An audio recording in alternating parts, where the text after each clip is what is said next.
যদি তোমার বাপ মরল না তাহলে কি আমি না কেঁদে থাকতে পারলাম না? এমন নিষ্ঠুর হয়েছে তুমি, তোমার চোখে এক ফোঁটা পানি নাই গো। তোর না হয় আগে কাঁদাকাটি করে কি লাভ হবে বলো?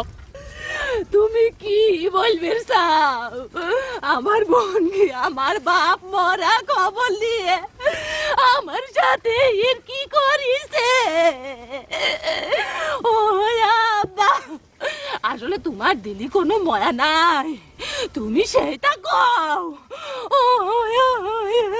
এরকম বাঘ বালানের গপ্প তো মেলাবাড়ি শুনে ছুটে ছুটে চলে এসেছি, এসে তো আবার সেই রাখালের বাঘ বালানের ঘটনার মতোই ফিরে যেতে হয়েছে।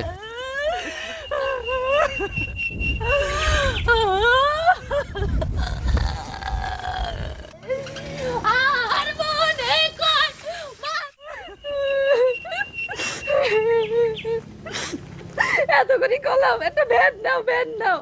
বাপরে বাপ, কি কেমন মানুষ! আমার এরকম একটা বিপদে দিন আমাকে হাঁটায় নিয়ে যাচ্ছে।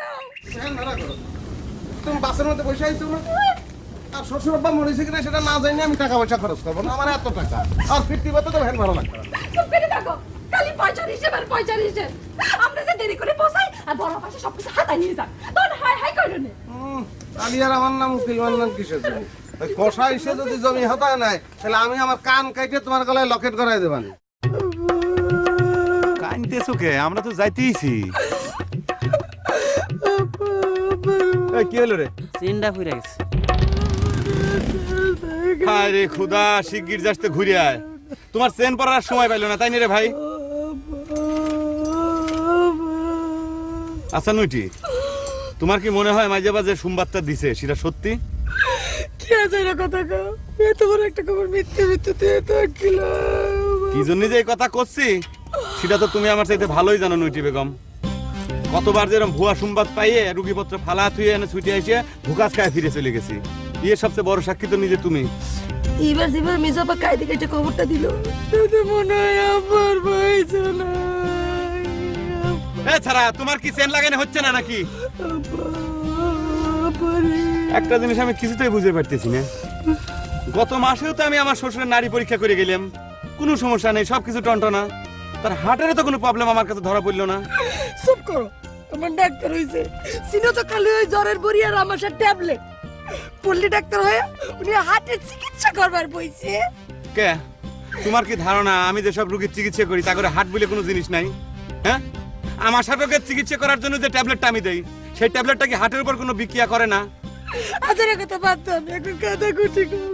ছাড়া তোর ভ্যানের যা ভাব দেখতেছি তাতে শ্বশুরের মুখের শেষ দেখা তো দূরের কথা, 40-এর দিনে তো হাজির হবার পারবো না রে। ভ্যানের টেকা তোর দেবো না, বুঝে নিস।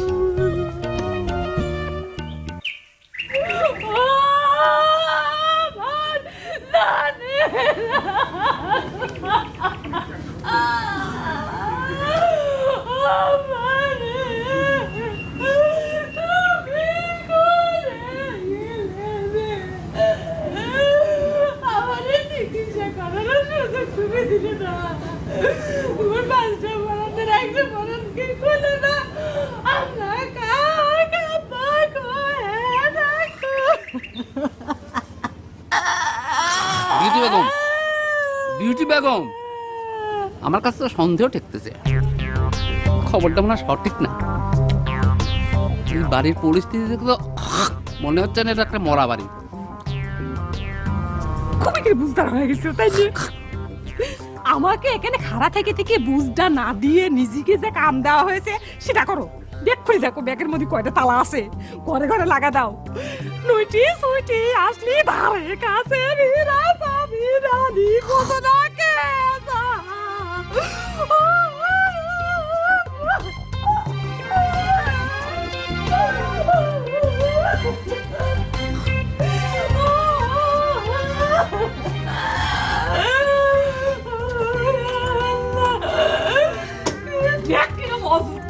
তাড়াতাড়ি করবি তো, একটা কাম যদি যুক্ত থাকে।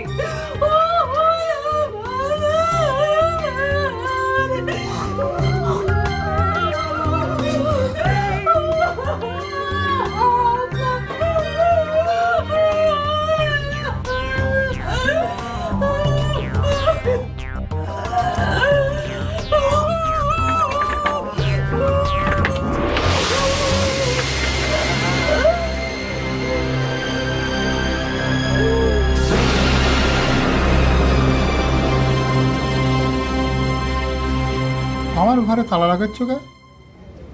কি হলো? কি কইছিলাম?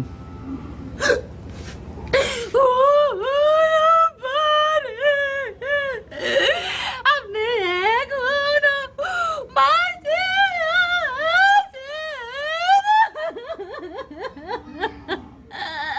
আমি যে মরি নেই এই দুঃখে এইবার মনে হয় আসল কান্দা শুরু করলে মা জাননি। ওই হারামের ছুটি আব্বা দেখেন কি আজে বাজে খবর পাঠায়, আর সেটা শুনে আমি ছুটি আইছি। ও আব্বা, ওই সুইটির মনের মধ্যে কল আপনার মৃত্যু কামনা ছাড়া আর কোনো কথা নাই। সে কথা তো তোমাদের সকলের মনেই কামনা হয় মা। তাই খাড়ায় দেখতেছো কি, তালাগুলি সব খোলো।